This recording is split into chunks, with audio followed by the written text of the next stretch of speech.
बोलते हैं। एक बहुत रील्स वायरल नहीं हुई थी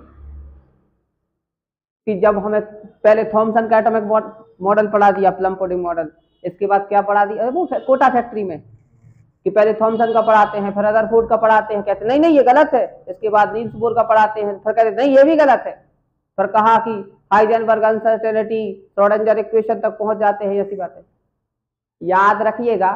अगर थॉमसन ये बात ना बोलते, अगर थॉमसन ये बात ना बोलते कि पॉजिटिव चार्ज पूरे पर डिस्ट्रीब्यूटेड होता है, तो रदरफोर्ड काहे को सोचते फिर उस बारे में। थॉमसन गलत थे, इस वजह से रदरफोर्ड ने एक्सपेरिमेंट किया, इस वजह से न्यूक्लियस की खोज हुई। अगर गलत बात वो ना सुनते ना पढ़ते तो सही बात कैसे खोज लेते। इसके बाद रदरफोर्ड की बातों में जो कमियां मिली उसका एक्सपेरिमेंट किसने किया, नील्स बोर ने किया। तो एक नया स्ट्रक्चर सामने आया।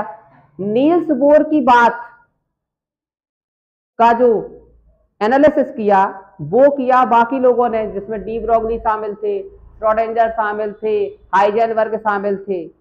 तो उन्होंने एक नया रूप दिया है एटॉमिक स्ट्रक्चर को। तो आपको ऐसे पढ़ाया जाता है। देखो पूरा का पूरा स्ट्रक्चर एक साथ बता दिया जाए तो फिर आप रिसर्चर कैसे बन पाओगे।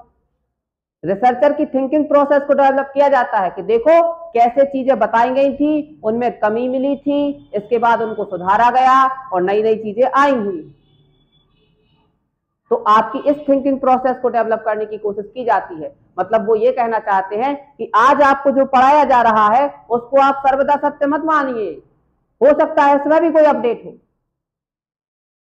इस वजह से वो थिंकिंग प्रोसेस को डेवलप करने के लिए आपको वो बातें